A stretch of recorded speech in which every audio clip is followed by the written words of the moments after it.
Welcome back to Info Dump. I don't know if any of our conversation from before is going to be included into this, but right? I mean, if it fits. Right, but this is the official opening for today's episode.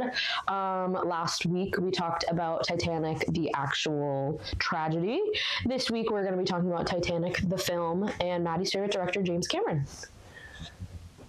You keep lying to the audience. Oh yeah. They're gonna get the wrong idea here. We're gonna get hate mail. Yeah, probably. We're gonna get fan mail from James Cameron. Because I don't know your stance on him.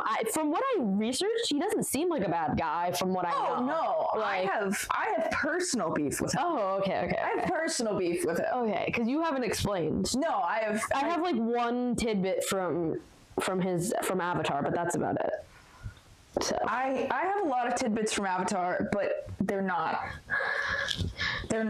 safe for work. No, yeah, that's what I mean. Yeah, no, this is our work. All right.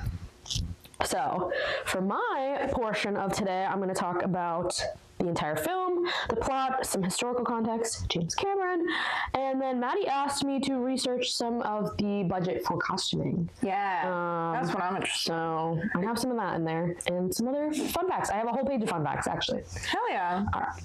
So, Titanic is the 1997 epic historical romance film written and directed by James Cameron. So, the plot, with historical and fictional aspects, the film follows the tragic love story that we all know and love of Jack and Rose. The first scene opens in 1996 on the research vessel, and I'm probably going to butcher this, the Academic... Right? Academic. Wait. Where are we? Right here.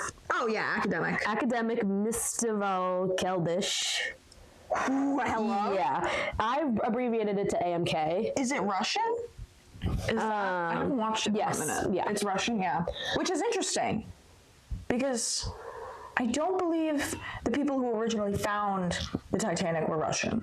So I have some context on this because I was like, well, why does it start with them? Like, what is the whole story with that? So I have some context about that. So the AMK, they use the real AMK for the opening like scenes. Like they use everything that's like on. Oh, it's a real ship? It's a real research vessel for the Titanic. Oh, shit. Yeah, so I did some research on that, yeah. So the AMK is a Russian research vessel built in 1980, best known as the Support Command Center vessel for the MIR, or Mir submersibles. So there's Mir 1 and 2, and they're two deep diving submersibles owned by the USSR Academy of Science that were added in 1987. So there's no passengers on those. Those are like the ones that go down and do all the research. The AMK made expeditions for two famous expeditions, the Titanic and the German battleship Bismarck. I did not do any research on that, but that's just... Bismarck? Yeah. Is it spelled like the pastry? Bismarck. I think that's... Okay, can we Photoshop a Bismarck in the ocean? I can do that. Because my mom would fucking eat that up. No, literally. like it has to be a lemon Bismarck. Okay. But. Well, so yeah, apparently did two famous expeditions, Titanic and German Bismarck. James Cameron led 3 expeditions on the AMK, 2 for Titanic, 1 in 1996, and 1 in 2001. So the 1996 was for Titanic stuff, and then 2001 was for his 2003 documentary called Ghosts of the Abyss. Ghosts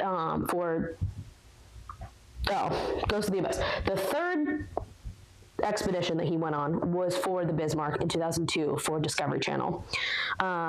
He would also lead an expedition for 2005 documentary called Aliens in the Deep. He did a bunch of documentaries of these people. Or expeditions that led to documentaries. All right. Let me see. I skipped around a little bit because I talked about his expeditions a little later. So for the plot of Titanic, so we start on the first scene we open in 1996 on the research vessel, the AMK. Treasure hunter Brock Lovett, played by Bill Paxton, and his team are exploring the wreckage of the RMS Titanic, hoping to find a necklace called the Heart of the Ocean at the site. Once down there, they recover a safe that contains a picture of a young woman wearing the necklace. The sketch has a date marked as April 14th, 1912, the day the Titanic sank and struck the iceberg.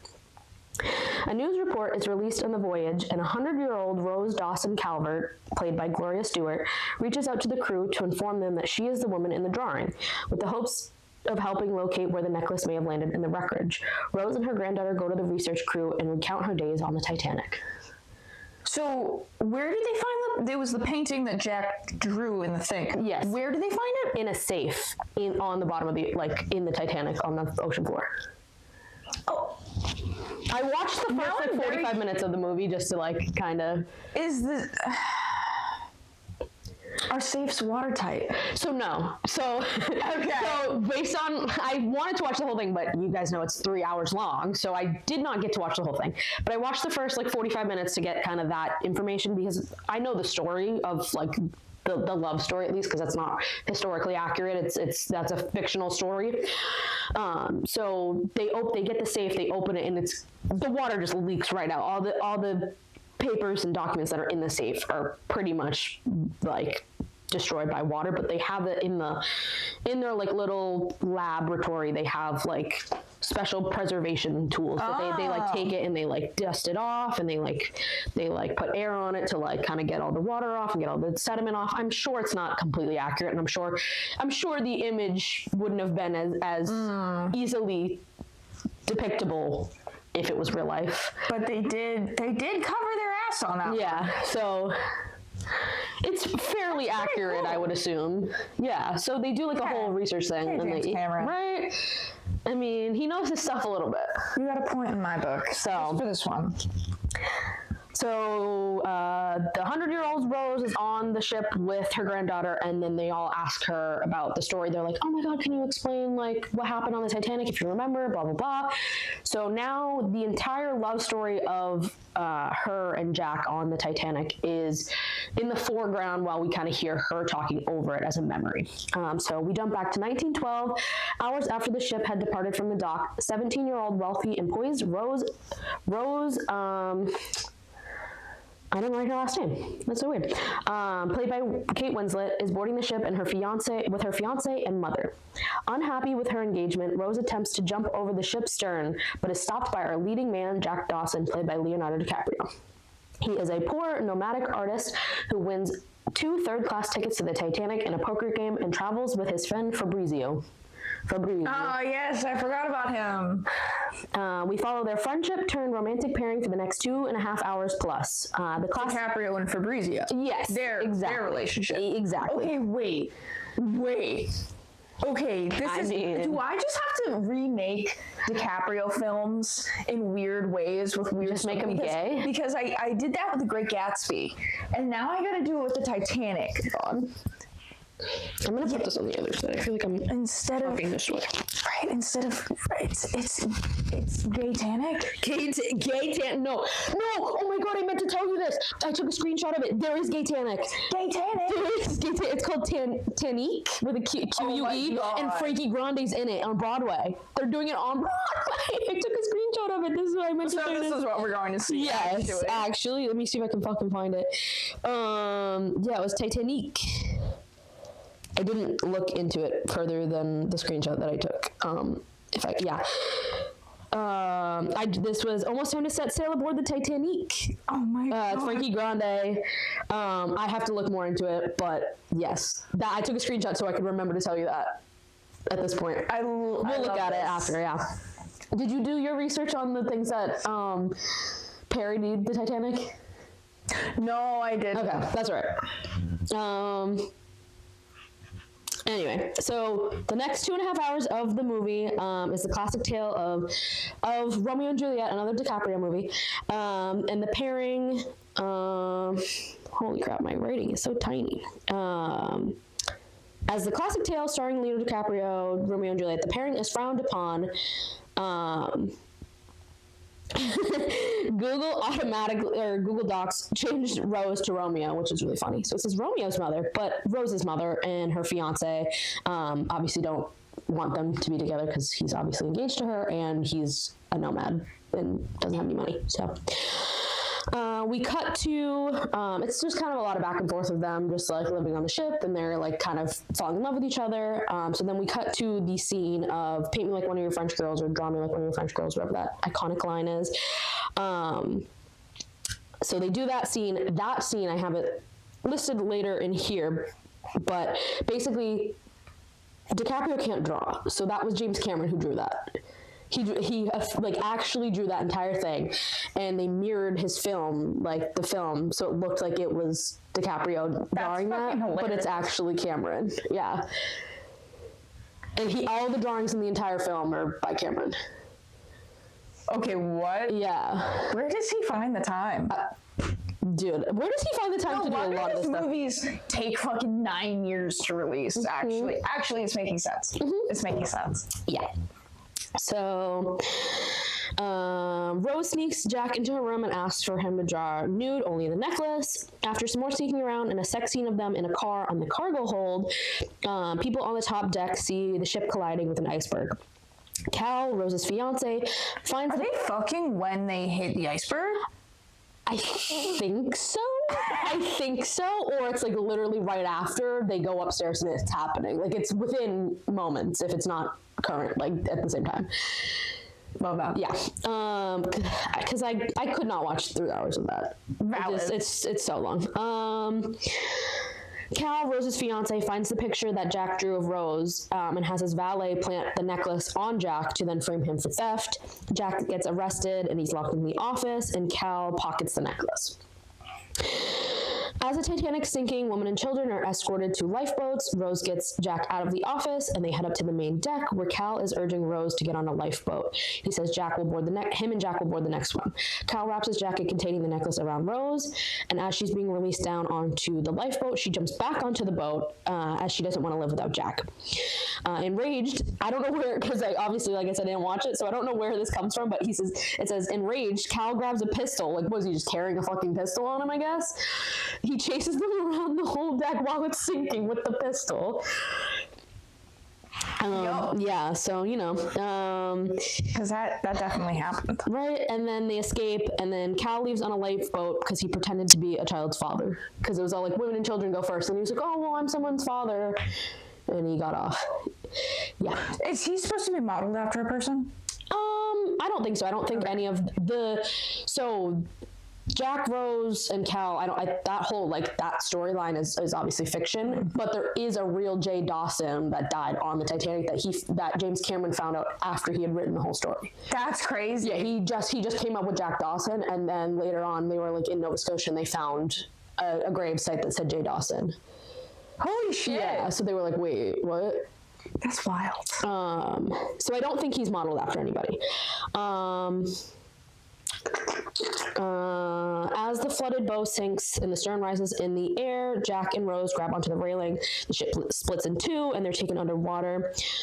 Jack finds some debris, the classic door, and he makes her get on it and promise to stay alive and live a full life. Jack is still in the water and dies of hypothermia, which he could have totally fit on that door. They both could have fit on that door, but I digress. Have you heard the theory that if Jack had gotten on the door, it would have sank ever so slightly and they both would have died from hypothermia? I have not heard that theory, but that makes sense. Yeah. But they could have taken turns. True. Taking turns. Yeah. But whatever. Rose is then saved by the RMS Carpathia. Rose hides from Cal and her mom when they get back to New York, and when she gets off at the dock, they take like a tally of everybody, and they're like, oh, like, what was your name on the ship? We just want to make an attendance for who survived. And she says her name is Rose Dawson. So we're now back in present day 1996, where Rose reveals that Cal had committed suicide after losing money in the 1929 stock market crash. So he survived, he came back to America with her, but like couldn't find her, and then he apparently killed himself after he lost a bunch of money. Good. She tells the crew that Jack saved her and that all she has left of him are the memories. The Brock Levitt, the research guy, decides to end the search that night. He's like, I'm just like this story was too heartwarming. Like, I'm just gonna end the search. And then that night, while Rose is left alone, she drops the necklace into the water right above the wreckage. The last clip, I actually watched this clip because it was so funny to me. The last clip, while Rose is like lying in bed, all the photographs on her. So she like has a room on the ship that she's been staying with them to like help them with the research and stuff. She's got a bunch, you know how grandmas do. They have a bunch of like photos like on like their altar. So she's got a bunch of photos and they all start coming to life, and they like show like they bring it back to like her memory in the Titanic. So the last clip is her lying in bed. The photographs on her dresser depict life of freedom and adventure inspired by Jack. It cuts to them at the grand staircase on the ship with the passengers who died, and they're all clapping at them. Like they like meet at the grand staircase, they like kiss, and all the people who died are like clapping for them. And then at the end scene, the Celine Dion song starts playing. All right, so now Celine Dion. Yeah, Dijon mustard. So now I did about half a page of James Cameron lore. Yeah, warming up. Getting rid of the goosebumps. Oh, I see them. Yeah. Yeah, no, they just came up. Oh, because I talked about. Because I talked about my lover. Because you talked about my favorite person in the world. Celine Dijon mustard. Yeah. Oh, James Cameron. Yeah, that too. Oh, well, because I Will Always Love You is playing in your head. Yeah. I got those.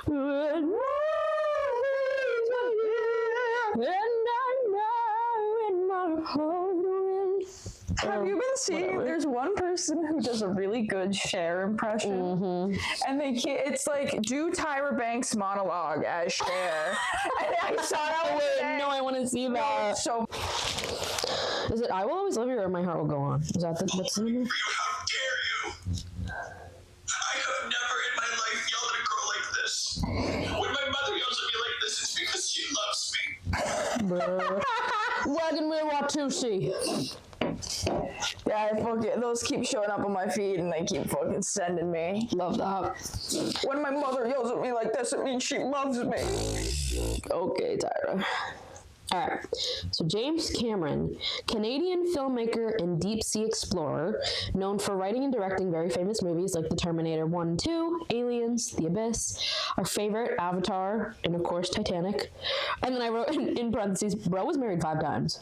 Wait, what? Bro was married 5 times. Should I set him up with my mom? Yeah. Oh, I gotta cut that. Based on theatrical box office releases, JC, I've been abbreviating him to JC, has 3 out of 4 of the highest grossing films ever. 3 out of the top 4 are his. Which ones are they? Yeah, so number 1 was Avatar 2009. It made $2.9 billion worldwide. Number 3 being Avatar The Way of Water in 2022, which made $2.3 billion, and number 4 being Titanic 1997, making $2.2 billion. Number 2 on the list is Avengers Endgame. So he has 1, 3, and 4. Should have got in on that Endgame. Oh, I know. He is also a National Geographic explorer in residence, and helped create the new digital 3D fusion camera system. Yeah, I just thought these were just some interesting facts about this man. I love some of the James Cameron movies. What the fuck does he know about camera? Well, he's actually a director, so... That doesn't give you a mechanical camera experience. Well, maybe it does. Maybe he's had to fix a few. Maybe he started from the ground and he built his own. So get ready for my description of James Cameron. Oh no. We're getting there. He was also the first person to complete a solo descent to the bottom of the Mariana Trench. Oh, Yeah. Okay. Right? JC attended Fullerton College in 1973 to study physics. He would then switch to English, but did not complete his degree and left schooling in 1974. As one does in the 70s, he would drink and smoke weed as well as partake in LSD, where he would then start writing while he was under the influence. Good stuff. Yeah. During this time of his life, he would learn about special effects by reading his peers' essays on optical printing, front screen printing, and dye transfers, all film and television technology. He was inspired by the 1977 Star Wars film to quit his job as a truck driver and start working in the film industry. Truck driving simulator? Yes, he invented that. He invented truck driving simulator. Yeah, I wouldn't be surprised if he's put his hand on that. No, literally. He has a fucking hand in every pot. Oh, yeah. He's a leprechaun? Yes. Oh my God, no James way. Cameron is a leprechaun, actually. Well, he's one of the water sprites from The Death of Fergus McLady. Oh my God. Dude, now we have to make a cartoon. Now we have to make our own cartoon. And it's just an Irish man in a kilt on a boat, and he's like, I'm Fergus McLady. And then it's just James Cameron. Just popping out of the water. Yoink. Yup. So yeah, he quit his job as a truck driver to work in the film industry. After borrowing money, this was really funny. I just added this because this is so random. After borrowing money from a consortium of dentists, James Cameron would go on to direct, write, and produce his first short film called, how do you say that? Is it just Genesis? Wait. I think I just had a stroke. Genesis? Xeno? My first thought is Xeno, but then I can't connect the second half. Xenogenesis? Xenogenesis? That's what I would say. Xenogenesis. That was his first short film. But what dentists offered to give him money for this? Like, what is the plot? Is it a fucking dentist? I didn't look into it. I just thought that was like a funny sentence that I put in here, and I just didn't look into that. But right, it's actually the prequel to Rocky Horror. It's actually Not Rocky Horror. Little Shop. So Little Shop comes up in this. Actually, this is it's crazy. Actually. So with no proper schooling, JC would learn as he went. He would become a producer or a production assistant for the film Rock and Roll High School in 1979. He would also start a job. This is where it kind of gets interesting. He would also start a job as a miniature model maker for Roger Corman Studios. So he would make like little like he'd have like not necessarily like clay models, but like that would be my like best way to like describe it. It would be like drawings or different like 3D thing like models for like films and stuff. But I looked into Roger Corman because I was like, what is this? Corman is a known director. He did 1960s Little Shop. He also mentored young film directors, including Francis Coppola, who directed Godfather, Martin Scorsese, who did Taxi Driver, Wolf on Wall Street, Shutter Island, a lot of DiCaprio films. Wait, who was that? That was Scorsese. I always forget I always forget that name. Yeah, and then Francis Coppola's daughter is Sofia Coppola, and she's done a bunch of, I don't know what film, I am blanking on what films, but I think she did Ocean's 8. That sounds right. Don't know, but she did, I almost said Bari, but I know that's Greta. Yeah. Greta Thunberg, Greta Gerwig. Yeah. So yeah. Whatever happened to Thunberg? She was, the last time I heard, she was arrested for protesting. Right. Last time I heard, she was on the she was on the boat. Yeah, she was on the boat, like going to a refugee boat. Yeah, and they they got captured. Yeah, and but she was she got out of that. Oh, she did? Yeah, but I don't know what happened after. Anyway. Cameron was then hired as a visual effects director. Oh no, anyway. Anyway, I don't know what happened with her. Back to the main topic at hand. Cameron was then hired as a visual effects director for the sequel to Piranha in 1978, titled Piranha 2, The Spawning. The Spawning? Yes. In 1982. This was a big year for JC. With inspiration from John Carpenter's film Halloween, A Nightmare About an Invincible... sorry. From John Carpenter's film Halloween, and he had a nightmare about an invincible robot hitman that was sent from the future to assassinate him. Dude, this sounds like my dream last night. You're gonna have to tell me about that after this. He would then go on to write The Terminator. So it was all because of a dream and the movie Halloween. The Terminator became The Terminator. So now we gotta do big films because we already done Die Hard. So now we gotta do Terminator. Yeah. Right, because I would love to do a deep dive on Arnold Schwarzenegger and his government policies. What came first, Governor or Terminator? Oh, I don't know. I think Governor. Really? What year? Because you gotta look that up. We gotta look that up. The 80s. Well, Terminator was 82 when it was written, so I think it probably would have been filmed and published probably 83, 84. How the fuck do you spell Schwarzenegger? I don't have it on here. That's not good. Yeah, you can get that part out. Governor. He's 78 years old. I thought he was older, to be honest. Wait, where? I just want to know when you were the governor. Right on. Right, I just searched governor. In 2003, he was elected governor. That was so much later? He was alive? So famous. You were alive during that? No, literally. I really thought that was like 90s, if anything. No, literally. Wow. That's so random. You elected the Terminator? 1 and 2. Robots don't do 1 or 2. Oh, true. Anyway, Cameron wanted to direct films, but people didn't trust the newcomer. So a colleague, Gail Ann Hurd, would buy the script for Terminator for $1 to let him direct it. He was like trying to sell it to people and be like, can I direct? And they're like, no, like if we buy it, like we're going to do the rights to it. And so then this lady was like, I'll buy it for you for $1, but the stipulation is you are the director. Right. So as he started to make a name for himself and get on other projects, he would continue to write other films. Cameron's inspiration for the Titanic came from his fascination of shipwrecks. He felt a love story intercepted with human loss would be essential to convey the emotional impacts of the disaster. He also referred to the Titanic as the Mount Everest of shipwrecks.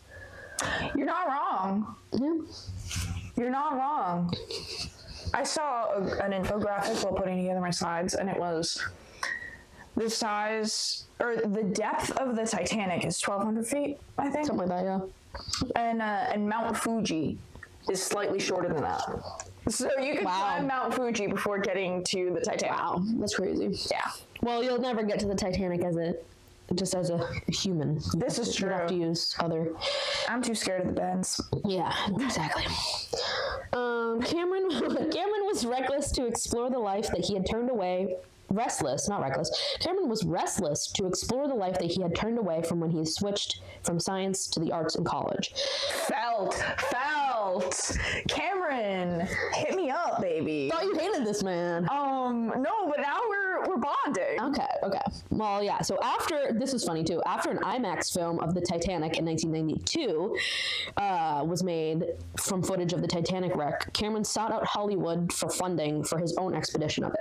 He went to the IMAX, he saw that, and he was like, you know what, I was going to be a scientist, but then I switched to the arts, and I want to go back to my roots. So he got money. So he was like, yo, I want to make a movie about this. Will you buy me a submersible? Pretty much. I mean, they already had one. He just needed funding to be let onto to fund the exploration. Like, it was technically already, yeah. But yes. Could you imagine being a man? No, imagine being a man in the 80s. 90s. No, literally. And just walking up to someone and being like, can I borrow your submersible? Yep.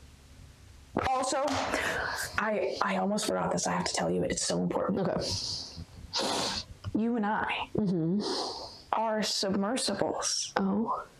We're doing deep dive explorations into our topics. This is true. We are the submersibles. This is true. Who's Romeo? Who's Juliet?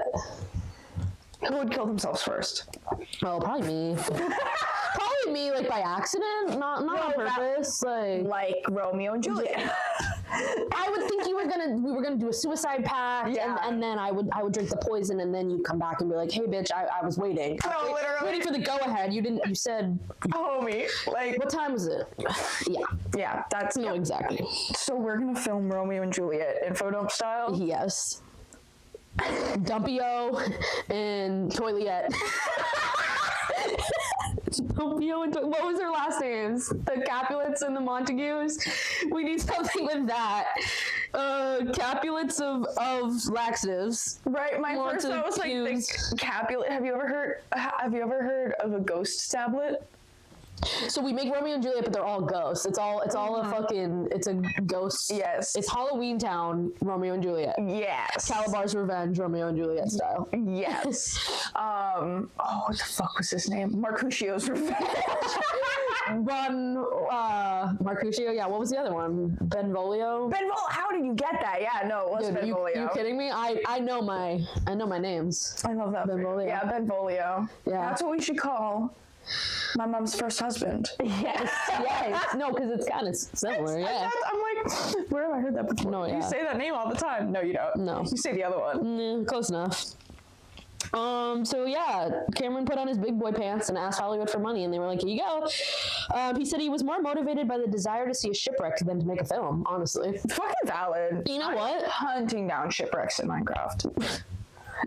You're just making, so you're gonna, dude, I bet you someone's made the Titanic in a Minecraft server. No, there is. Yeah, I was just, oh my god. I knew there would be.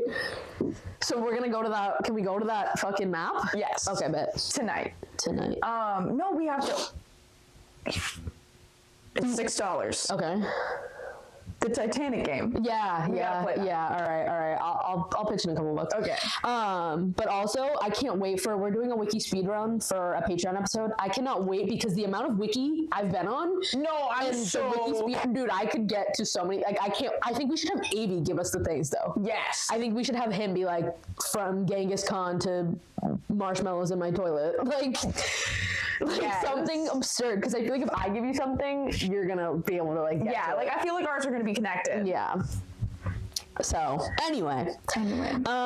So then I like got down this rabbit hole of like, because I really wanted to know like why he wanted to write this, like where this came from, like all that jazz. So he would write a scriptment. Yes, he would write what's called a scriptment, and I was like, what the heck is that? Like, yeah, I studied theater, but I never heard of this before. Like, what is this? A scriptment, or a script treatment, or an in-between, it's an in-between from scene cards, like you'd have like index cards with scenes on them, and a screenplay, which is like a fully written, like a rough draft of a screenplay, which like a fully written, like maybe half of it is written out, and like some dialogue and some actions and some of that kind of stuff. So a script treatment is like the in-between of like scenes and dialogue. It's like he's got some of both of it.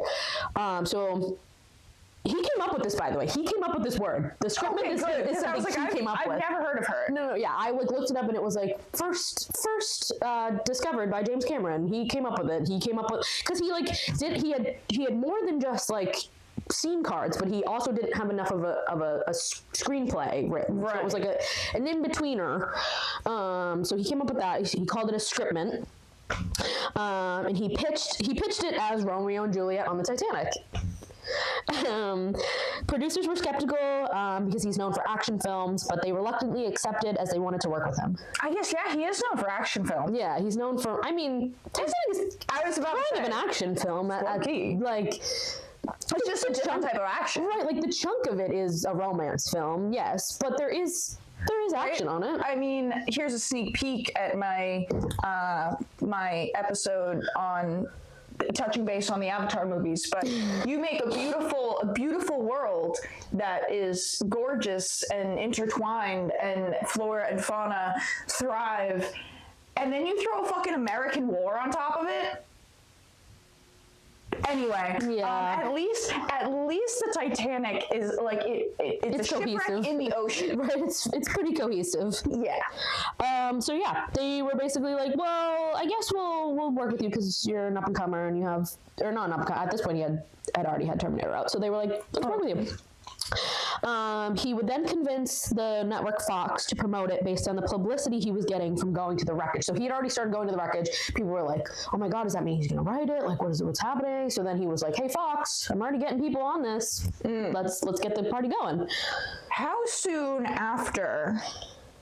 So they found it in 85. When did he start going down?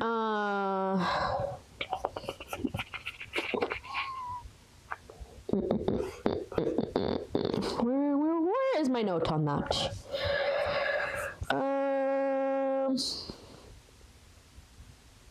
Hello?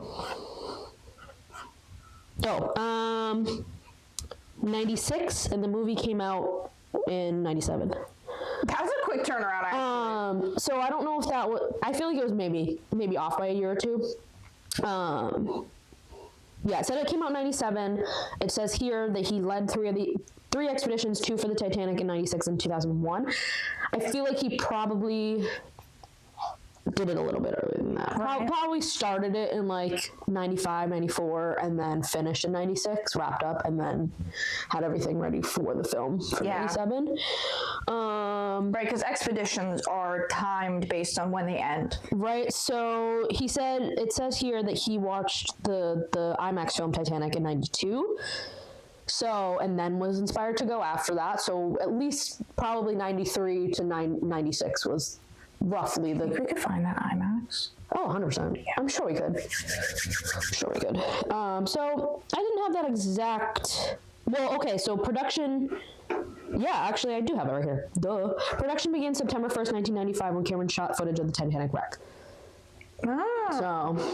Yeah, I guess that makes sense, because they would have needed footage for the beginning of the movie. Yeah, so it was all around. Between 92 and 95 was kind of all that stuff, and then the movie came out in 97. He convinced Fox to promote it based on the publicity he was getting from going to the wreckage. He also convinced them to use the real footage that he got instead of CGI, just because... I didn't have the quote in here, but he basically was like, you're going to spend X amount of money on the budget. You might as well spend just a little bit extra and get the real stuff. Like, might as well just keep going. He wanted to honor the people who died, and he spent 6 months researching the Titanic crew and passengers as well. He created a detailed timeline of the events and the voyage of the voyage and the sinking, and he also had it verified by historical experts. From the beginning of the shoot, the team had a very clear picture of what was going to happen on the ship.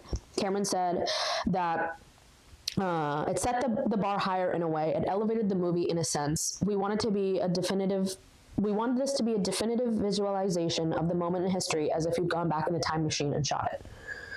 So I think that's pretty cool. Like, he's like pretty, like, he's not just like slapping shit together. Like, he's like, genuinely he's caring about it. Yeah. Which I can respect. Yeah. I appreciate. Because that's especially like, there was a big argument until the ship was found that in 85 that if it's split in half or not. Yeah. Because most people didn't believe it's split in half. So the idea that was still probably... Hello? It's probably... Can you turn the heater down a little bit? It's probably because we've just so many things plugged in. Maybe not. I'm going to wiggle the plug just in case maybe it got a little loose. Might just be the light is also way too high. Like, you can turn it down like a notch. Yeah, probably just too high. All right. But yeah, so that was probably an argument that people had with him. That was like, well, the boat didn't split in half.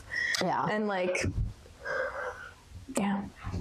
Right, well, because so like all the actual like 3D modeling that they had for like the actual research, like all of the actual research that he did and the others did was like shown in the beginning in the film, and I saw the part where they had like the 3D like computer generated model of how it went down, and they like showed that to Rose. And so, pretty cool. Like, it's all very accurate. Right? I need to rewatch that because they created a simulation for the 2024 thing that I talked about. Yeah. And now I want to compare what they did for TV versus what the actual simulation looked like. I also want to know, I did not research this, but this was a thing I thought of like late last night as I was watching the first like hour of it. What cameras they used to film the movie itself, not the actual like expedition, just like to film movies, because like movies just don't look like that anymore. Right. Like, no, there is a very like what kind of filters did they use or something? Like, I want to know more about that too, because I'm just like thinking about it and I'm like, cinematically it's just a beautiful visual. Like, it's not like films like that, like to this like day. I mean, I saw Avatar back when it first came out in 2009, so I don't really remember, but I just remember that being like one of the biggest like craziest visual things that like he's been a part of. So I don't know if it's a JC original of like he has this special setup that no one else can know about because he's been doing this, or if it's just like he used a Canon versus a Nikon or something, you know what I mean? Like something simple. Yeah. So I want to look into that after. So production began on September 1st, 1995, when Cameron shot footage of the Titanic wreck. The modern scenes were shot aboard the Shirov Institute of Oceanic Research. Oh my God, can I read? Modern scenes were shot on board the Shirov Institute of Oceanology Research. I can't read that. Oceanology? Yeah, thank you. I was really struggling. With the vessel AMK, Cameron had used as a base when filming for the wreck scale models and computer-generated imagery. Computer-generated imagery and a reconstruction of the Titanic were built at Baja Studios in Mexico to recreate the sinking. So they built like an entire replica of the whole ship. Damn. In Mexico to have. So they filmed some scenes in Nova Scotia, and then a lot of it was in Mexico. Titanic was initially in development at 20th Century Fox, but delays and a mounting budget resulted in Fox partnering with Paramount Pictures for financial help. This was the most expensive film ever made at the time. The production budget was $200 million.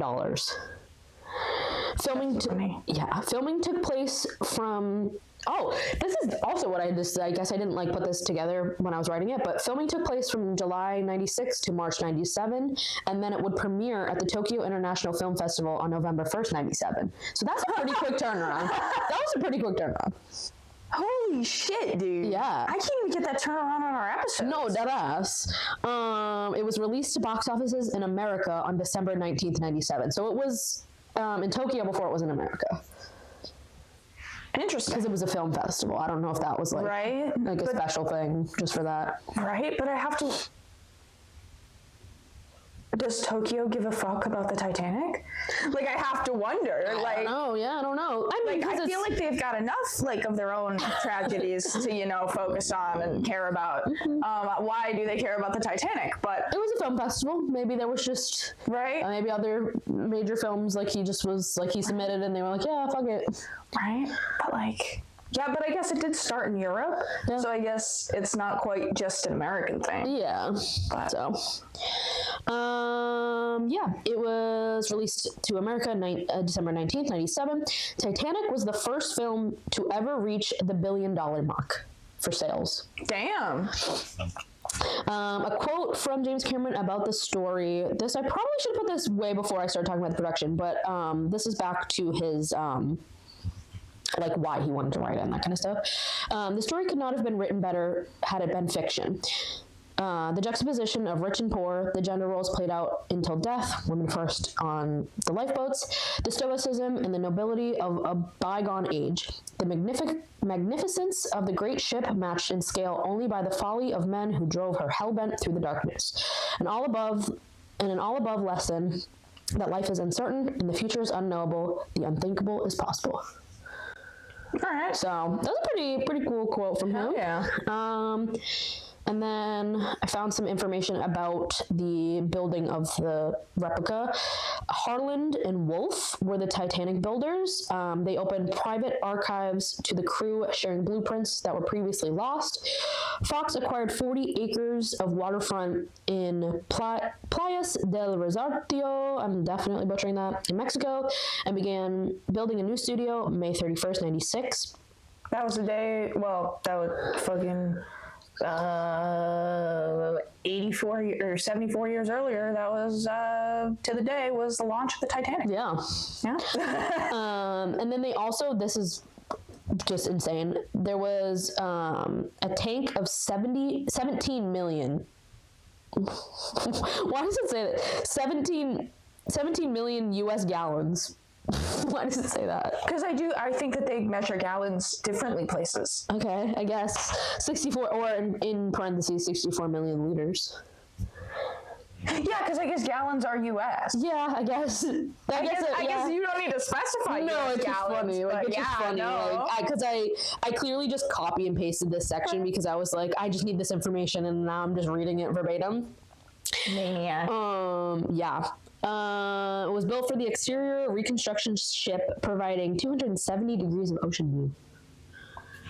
And then I added this because it's topical to us. The poop deck was built on a hinge that could rise from 0 to 90 degrees in a few seconds, just as the ship's stern rose during the sinking. Wait. What? The poop deck was built on a hinge that could rise from 0 to 90 degrees in a few seconds. Holy shit! Yeah, just as the ship's stern rose during the sinking. Like, it was like they recreated it how it would have. Okay. Because I was like, because I was trying to think of how during the sinking the poop deck shifts. But no, that makes sense as like, because for closer shots they need to. But also, could you imagine just like being in the wrong place at the wrong time and you're standing on the poop deck and someone hits the fucking button and you just fling? Nope. Like you just splatter into the wall? Yeah. You know. Just James Cameron movie things. Just things. The filming schedule was intended to only last 138 days, but ended up being 160. The official filming ended on March 23rd, 97. Many cast members, the reason why it grew to 160 is because many cast members got sick with the cold and flu and a kidney infection. Someone got a kidney infection from spending hours in that cold water. James Cameron would not let the water be above like a normal temperature because it would produce steam, and that wouldn't come across in the film. So even Kate Winslet herself got hypothermia. Holy from shit. being in the water for so long. She decided she does not want to work with Cameron ever again unless she earned a lot of money. Just because. Right, okay. Okay, so you just gave me a new direction for my deep dive. Yeah, not gonna lie. I'm gonna write that down real quick. All right. Several others left the production, and 3 stuntmen broke their bones. But because of the Screen Actors Guild, in an investigation. They asked the Screen Actors Guild to follow an investigation on it, but nothing was inherently unsafe, according to them. But sounds like things that I've experienced. But I mean, yeah. So I'm just thinking about the fucking machine at one place that they're just like, well, it hasn't had a problem for 30 years. Yeah, this was a fluke. This was a fluke. It's a 30-year-old machine. It hasn't had a Have you maintained it in the past 30 years? Well, no. Well, I wonder why then. Anyway. Yeah. Okay, so then I wanted to go into more of like a cost breakdown of the film itself. Excuse me. You're excused. You can leave. So the entire budget was $200 million, which cost more than the actual Titanic itself. Well, that. Yeah. It was $200 million for everything, and then it doesn't break down exactly like in categories of like what that was used, but I have a few like dollar amounts for certain things. So their marketing budget was $50 million. Salary wise, Leo would make $2.5 million. Kate would make $2 million, of course. Yeah. Of course he got paid more. Right, because she would have been in more of the film too. She was. I didn't look that up, the exact screen time, what they both had on screen time, but I would assume her likeness is in more of it because the picture of her being drawn and her character. I mean, not that she acted as the 100-year-old woman, but her likeness is throughout the film. Yeah, but I'm sure it's just because he's a man and she's a woman. Certainly. So. As you do. Anywho, and then other principal cast members would make anywhere between $500,000 to $1 million for the film. It didn't specify, but I assume so yeah, I assume like the guy who played Cal and Rose's mother, Ruth, I forget the actress's name, but I'm sure they probably made closer to the $1 million mark, and then like Kathy Bates probably made closer to like $750, like something like that. It cost $40 million to do the ship replica. So out of that $200 million, $40 million of that was for the ship replica. $50 million of it was for marketing, which was actually reported to be under budget for the film. They did less marketing for it than. I mean, Titanic markets itself. Exactly. Exactly. And then roughly $4.5 million for Kate and Leo. So that's already 90. I mean, that's probably like half of it already. Titanic would need to make a minimum of $450 million to break even. The film would likely need to make another $650 million to be considered a success, though. In the U.S., the film made $600 million, and then internationally, it made $1.2 billion. Damn. And it's still making money to this day based on re-releases and other things, and not that people have DVD copies of it anymore, but like if you buy it on like Amazon or whatever. So then I tried to find costuming stuff. The only item that actually had a dollar amount associated with it was her jump dress, the one where she jumped in the first, when they first meet, she has to jump off. It's the red gown with the beads on it. That was worth about $10,000. And it's selling right now. If you wanted to buy it, it's $330,000. Holy shit, dude. It took about 1,000 hours of sewing and beadwork. And and I found Leo's outfit that he like the like suspenders and the pants and the like button up is selling for $250,000. But I have no idea how much it was like to make or anything. But they were given, I don't know if I have it in here. I think they were given like 20,000. No. Maybe 20 million. I don't know. They were given a certain amount of money for the costuming budget, and what they did was they would just like go buy like authentic pieces and garments worn in the early 1900s, and then kind of alter them to fit the actors. So yeah, the only one that had a specific dollar amount of how much it cost to make and to alter was the jump dress of $10,000. There was a cool website though I think you should check out. It was called VCG Vintage Clothing and Garments or something like that. All right. I can find the link for you, but it's basically like it told you exactly like what they use for fabrics and like sewing and beading and all that kind of stuff. It just didn't really have dollar amounts. Right. And then I have a whole half a page of fun facts of the film. Hell yeah. So obviously we know nearly a full-scale replica was constructed along with a massive 17 million gallon water tank. Like that's insane. 17 million gallons of water. Right. Do you like, is there like an acreage or like a mileage? Well, okay. It says that they acquired 40 acres of waterfront to like do the studio. So I would assume, probably half of that, a quarter of that. That was the whole thing. Which the drawing was JC. A lot of these things I've already mentioned in here. The line where Leo and Fabrizio are on the top of the deck and they're like looking out at the water and they're like, "I'm the king." Yes. That was improvised. Leo just said that. Okay, so I had an idea for TV shows and movies that I don't give a shit about your director's cuts. I could not care less. Like, I mean, obviously, if I'm interested in that, if I'm interested in the movie, I do care. But like, for just any movie, people who are like, "Oh, let's watch the director's cut," I'm like, I would rather kill myself. The director's cut I could get behind is if they put a singular little symbol on the screen anytime a line was improvised. Okay. Because I'm watching Scrubs, right? We're catching up on Scrubs to watch the new one. And the janitor, Neil Flynn, I read a thing about how most of his 90% of his lines were improvised. And the whole joke is like he just says absurd stuff and they're like, "Is any of that true?" But I can't tell when he's improvising. Yeah.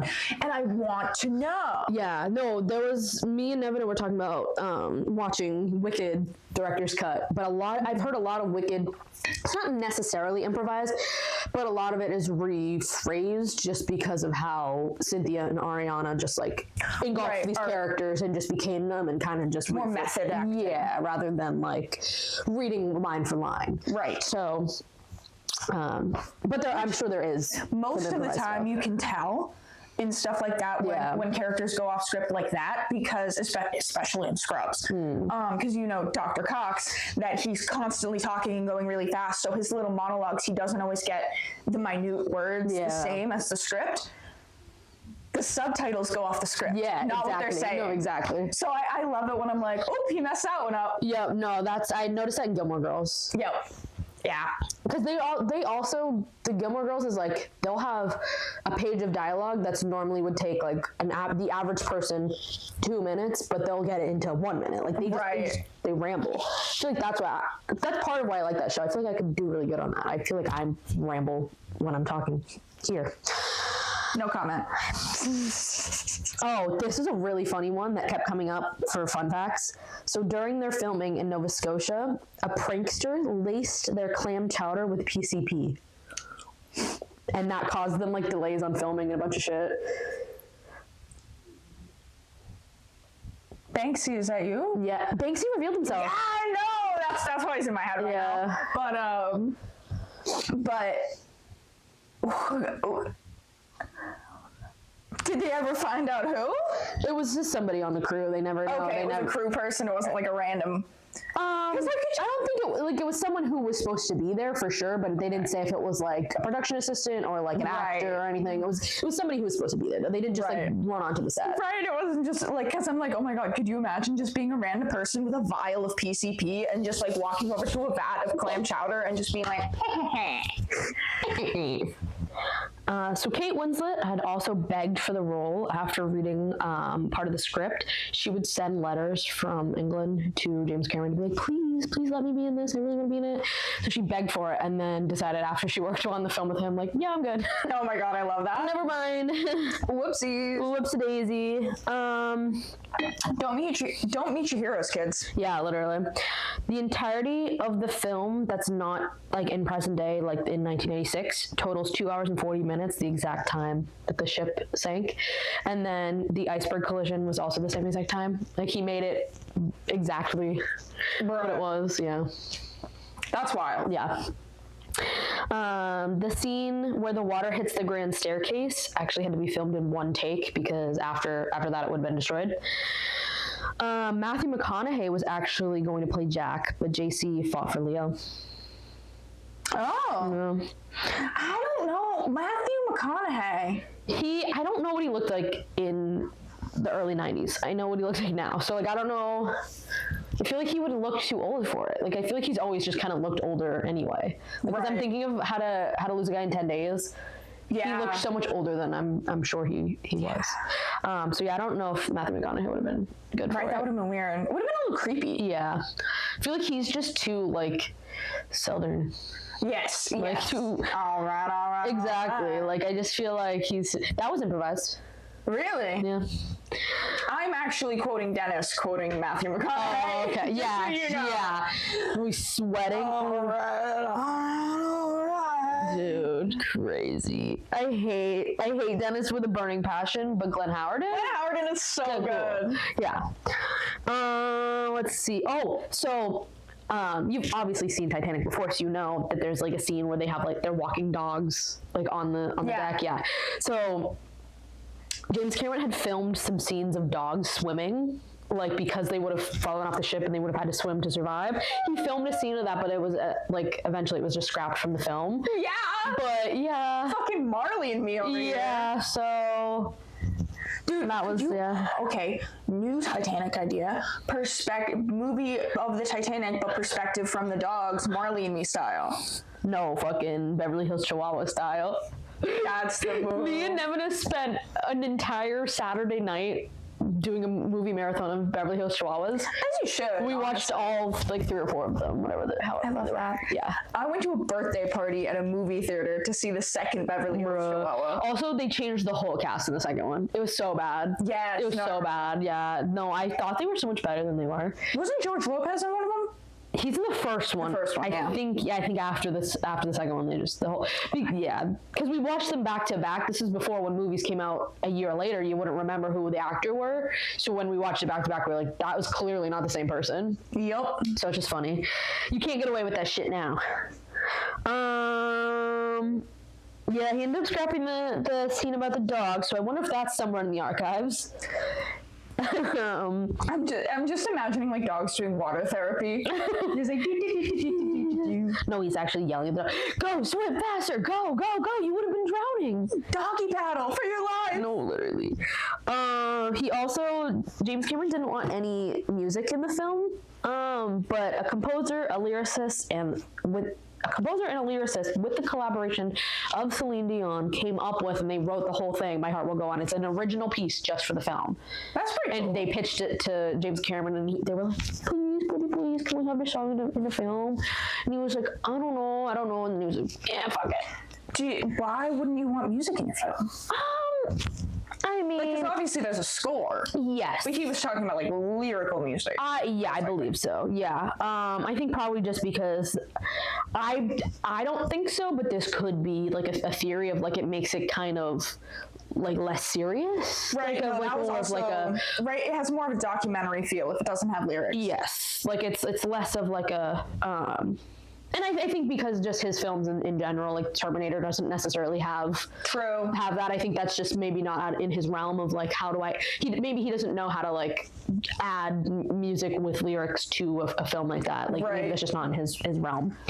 But great song, and it won an Academy Award or an Oscar or a Grammy or some award for Best Original Song. I think that would be a Grammy.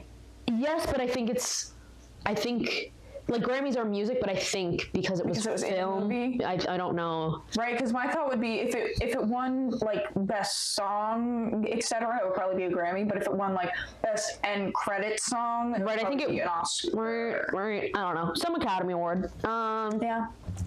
The I'm Flying Jack scene where Jack's like around like the main fucking image for the film where he's like behind Rose, was filmed in also one take with the real sunset in the background. Like they were like, James was like, this is the greatest sunset, we gotta do it right now. So they filmed that all in one quick take. Oh, to be a director and just be like, it's beautiful, get your cameras out, and just like, and then you just have the perfect shot that is completely like unrecreatable. Yeah. Like, yeah, no, they filmed that like immediately. He was like, no, let's go right now. And then the last little tidbit I have is Lindsay Lohan was actually set to play the little girl Cora Cartmel, but however, they didn't cast her because she had red hair, and they thought that might have been confusing because Kate Winslet has red hair, and they might have thought that people would have thought that they were like related or something. So right, like some conspiracy. Yeah, that was actually Rose's daughter. Yeah, so some stupid thing like that. So Lindsay Lohan didn't get the role, but probably worked out better because I feel like at that same time she was doing other stuff. Like that's how she got on Disney and stuff. So I had it in my physical notes that I did not put on here of all the awards and stuff, but I can quickly just pull that up on the because Google. I on the Googles. Few little tidbits I can add because I wasn't sure if you were going to mention any of the stuff that I would have an anecdote for, but there is one story that I didn't write down that was when I was actually telling this to Nevina, and I was like, okay, I just need to repeat this verbatim during the pod because it's great. So basically, there's an artifact that is a whistle that so there was a guy who was he was swimming away from the sinking, getting caught in the riptides, and he blew his whistle to try and alert someone that he was over there. And there was a woman who saw him and pulled him up onto the boat and gave her, she was like wealthier, so she had a lot of coats and stuff. She gave him all her coats and like warmed him up and kept him alive. And he said, all I have on me now, all my stuff is gone, all I own is this whistle, please take it as a sign of gratitude. And it now is in I believe it's in one of the exhibitions. There's like 10 exhibitions across the world, but it's in one of the exhibitions, and they highlight it as there are plenty of artifacts from people who passed away on the Titanic.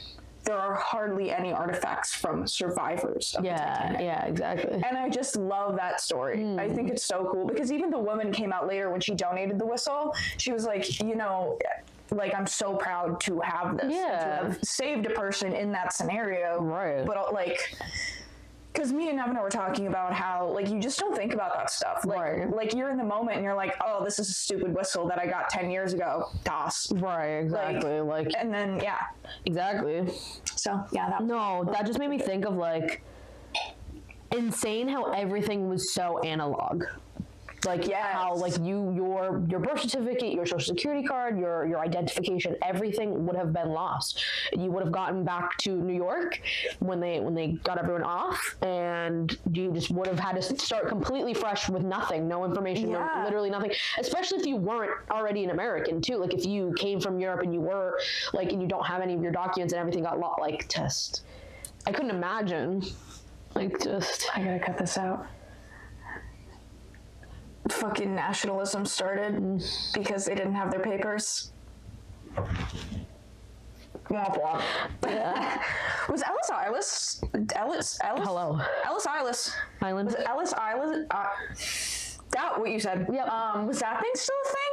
When was it? How was the early 1900s, right? Late 18. I feel like I have like family that's connected to that for some reason. Right? Because my Nana's mother came through Ellis Island. My Nana was born in 34. I think my stepmom's grandparents had some relation to Ellis Island. That sounds very familiar to like a family thing, but I had no like I think it actual. was still early 1900s. Maybe we'll do it. Should we do a pod episode on Ellis Island? Oh my god, I would love to. I would actually. I can't. I gotta keep looking until we get our DNA tests because they're starting to become expensive. Like they're not going on sale. If they don't go on sale by like April 15th, I'm just gonna have to buy them at full price. So because we need to get them in for her grandma. But my sister sent me a text about the Newsboys strike. Oh my god, was that Michelle just now? This is probably some fucking weird. Yeah. So my sister sent me a text that, let me just read it to you because it's fucking crazy.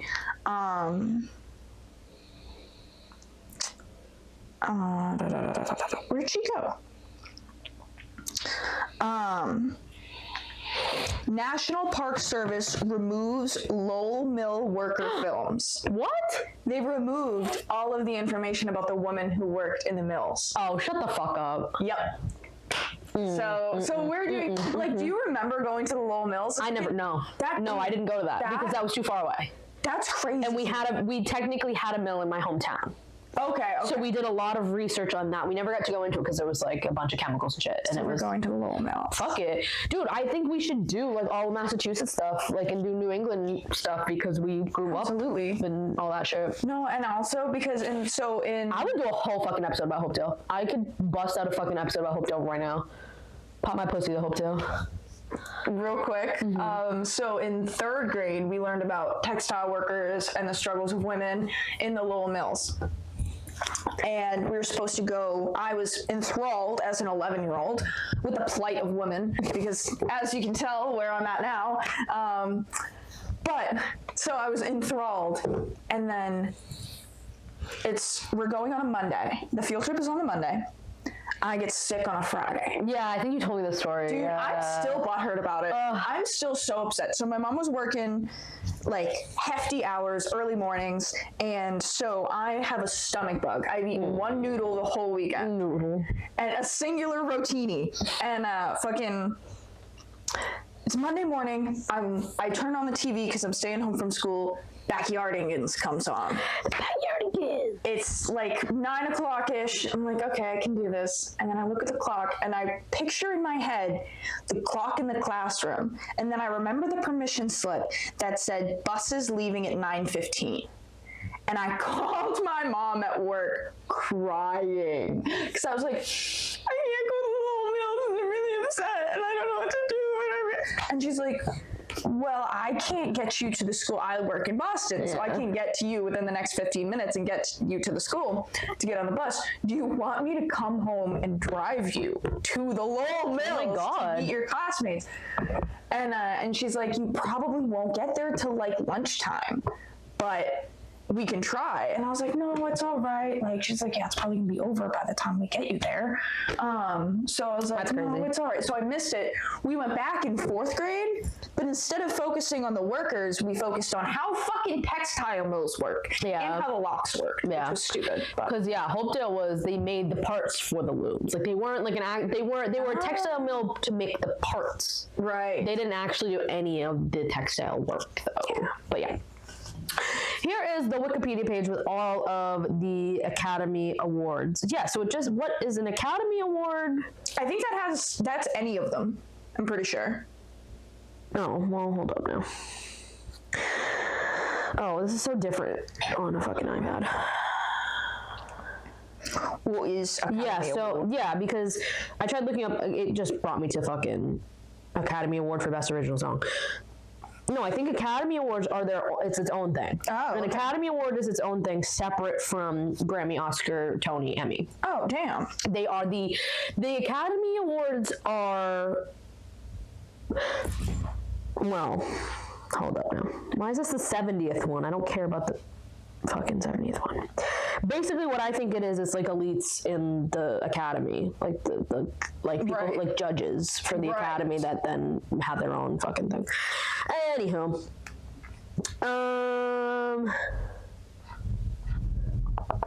They're on the 98th Academy Awards. damn, okay.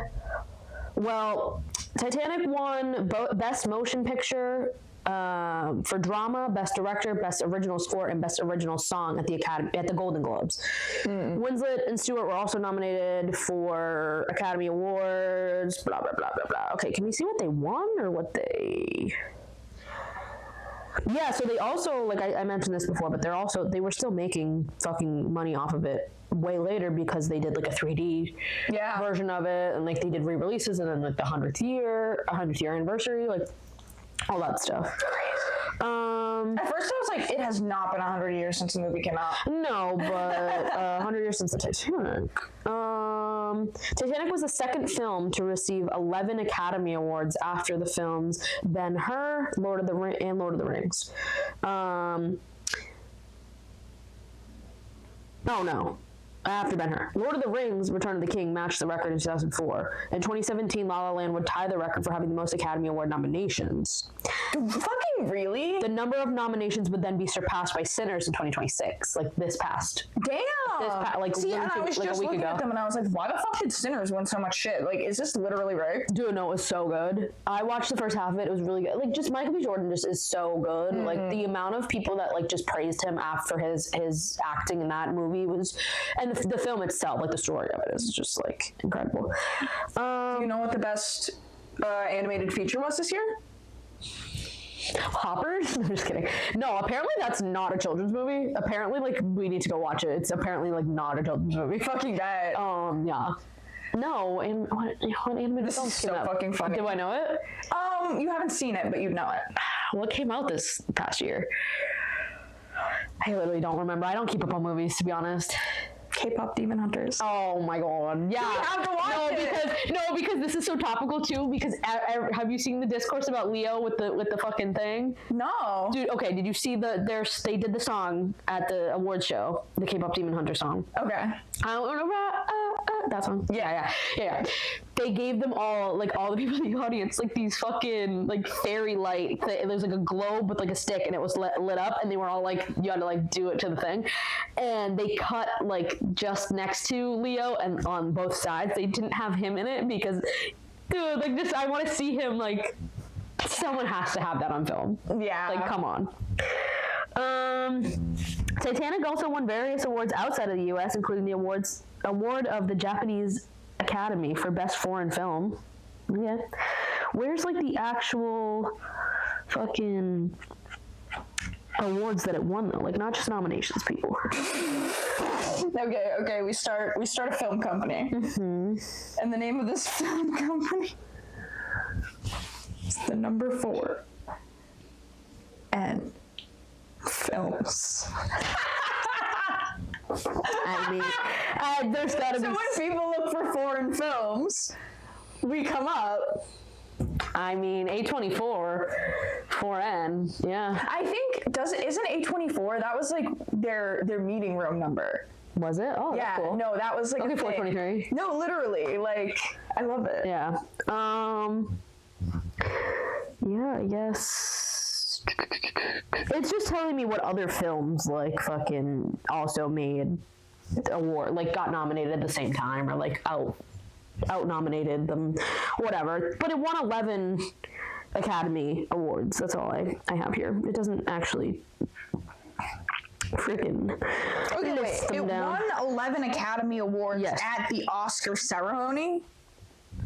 This is so confusing, you guys.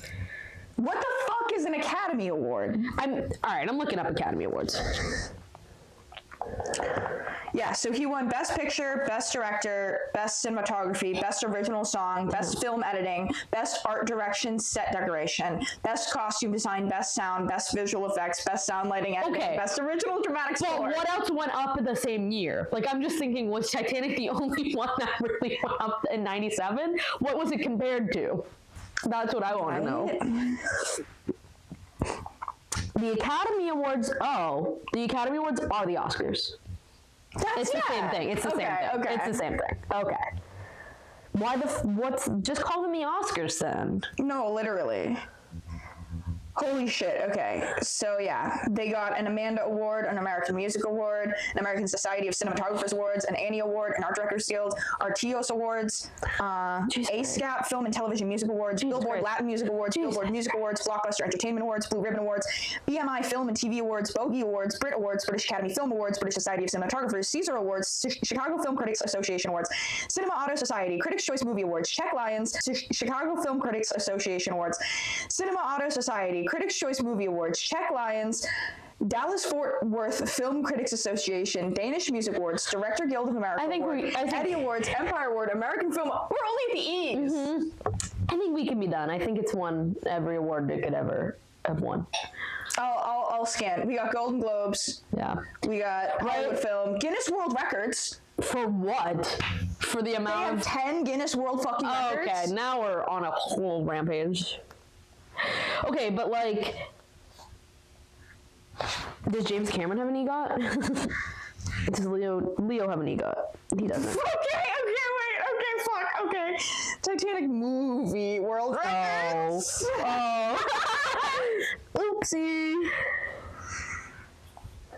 Highest grossing romance film. What? First film to gross. I typed in EGOT and it autocorrected to shot. Yeah. No, guys. Tying record for most Oscar wins. Longest cinematic release, 281 days. Largest scale model for a film. Wow. Oh, so it was in theaters for 281 days? Yeah. That's almost an entire year. Yeah. Easy. Highest grossing historical epic. Wow. Most Oscar nominations for the same character. Wow. For who, Leo or Kate? Kate. Damn, go Kate. Yep, the largest scale model. The plunge 1/8 scale model of the stern, measuring 60 feet long, is listed as the largest scale model produced for a film. Holy shit. Yeah. Liza Minnelli outlives competitive EGOTs. Have you heard about Liza Minnelli outlives? Yeah. Yeah. Anyway. Anywho, so we've been two things about the Titanic. Been down a rabbit hole today. The Grand Staircase is still on the ocean floor. Deteriorated. Looks real rough. I mean, I would too if I was under the ocean floor for 100+ years. No tea. But you know who doesn't look real rough? Diana of Versailles. Diana of the Dunes? Diana of the Dunes comes back. So Diana of Versailles was a statue that adorned the Grand Staircase. Oh shit. I believe it was a Grand Staircase. It could have been like an entryway or something, but it was like a main piece. I'm not totally sure how big it was, but it's still completely intact on the ocean. What was it made out of? It looks like it was a metal, definitely. It was like a copper or something. It's like, well, the copper would have turned green. I was just gonna say, yeah. I'm not sure, but I will look that up. Maybe I'll put it in the It's a metal for sure? Yeah. Let me just look her up real quick. Because, like, I'm just thinking could have been, like, marble or something. Some sort of rock material. Okay, she's 2 foot tall, bronze. Okay. Yeah, this is what she looks like on the ocean floor right now. I'm including that picture on the slides. Wow, yeah. Yeah, there's actually a picture that right up here, I think it's the same picture, this is just cropped. There's a fucking crab right up there, and he's just like, meh. Hey guys. But yeah, so really funny. But she's a 2 foot tall statue that they found in the 2024 expedition. Wow. But they left her on the floor. Yeah. Because, yeah. So that was my last two things about the Titanic, but I was taking notes because I had really stupid interjections, but I wanted you to keep going. Okay. Okay, so first thing I wanted to mention at the beginning of this episode was Scene Queen, because I'm in love with her and I want to ask her so many questions, and basically she learned how to growl for her new song. Yes. And she also made an edit that, this is what got me really into it, that it's a Family Guy edit. That, you know the scene that Peter has the nails on and he's like, and so part of her song is like, give me the cat claws, and so it's like, give me the cat claws, and it's so fun. Like, it's a great edit. It's great. You have to show me it. I do. But then you mentioned that James Cameron was on a lot of drugs when he started writing stuff. Yeah. Have you heard about Stephen King? I mean, I know of Stephen King. You know of but have you heard about Cujo and It? No, I mean, I know of them, but I don't know where you're going. Okay. Apparently, Stephen King was so zoinked out of his mind, he does not remember writing Cujo or It. It is so long. How do you not remember that? But also, spoilers for It, skip like 15 seconds if you don't want to be spoiled for a book that's been out for years. I've never seen it or read it, but it's great. But honestly, listen to the audiobook. It might be 44 hours, but it goes by much quicker than reading it. Yeah. Probably won't for that. Yeah, highly recommend the audiobook. It's also a great narrator. But yeah, it makes sense he was fucking zoinked out of his mind, because the solution to the end of It, like the thing that fixes all their problems, is a giant space turtle. You're kidding me. I'm not lying to you. Because I don't know that I never knew the ending of this. Yeah. What? No, there is like it's honestly a couple pages. Like, not long at all, out of the thousands of pages in this book. And basically, there's the final, the final battle with Pennywise. Bill, the main character, gets sucked into this portal-y thing, because Pennywise is this amorphous creature that has time and everything else on the inside of it, or whatever. And Bill gets sucked into Pennywise and is having a conversation riding on the back of the space turtle through space.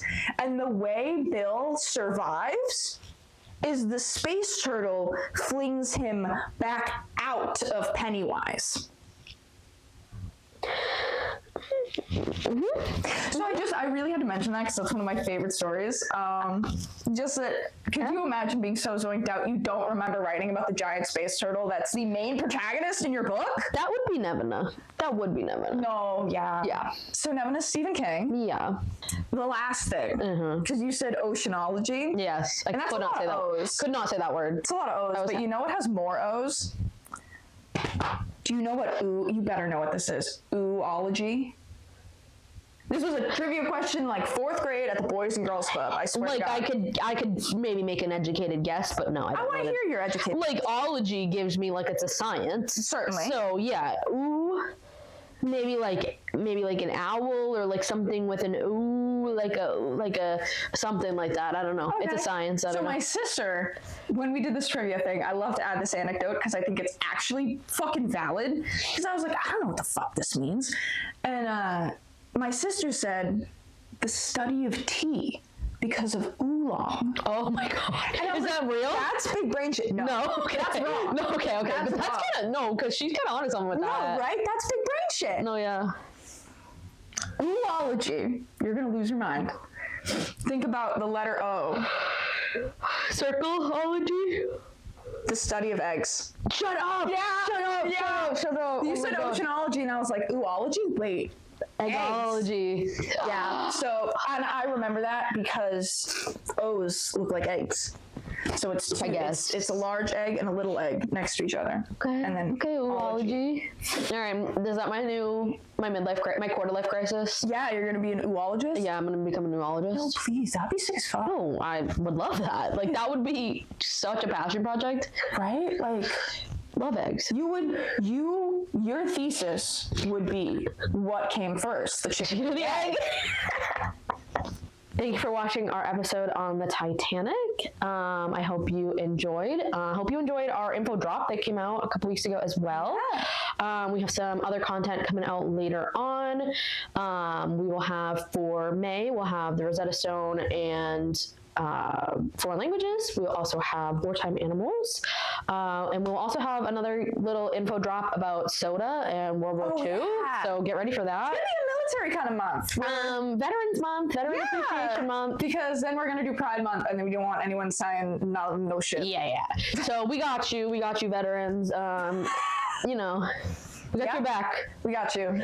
So I hope you enjoyed today's topic about the Titanic, the film, where I discussed the plot of the film, some of the behind the scenes, the budget, the kind of filming, and James Cameron's kind of expeditions on going and deep diving on the actual wreckage of the Titanic, and some fun little tidbits towards the end. Don't forget to check us out on all of our socials. We have Instagram, TikTok, Facebook. We don't have Snapchat. Snapchat. I'm trying to think of what other. I think Instagram, TikTok, Facebook, Twitter. That's what it was. I couldn't think of Twitter. So yeah, check us out on all our socials and our Patreon. Hell yeah. All right. Cool beans. And we'll see you next time. Bye.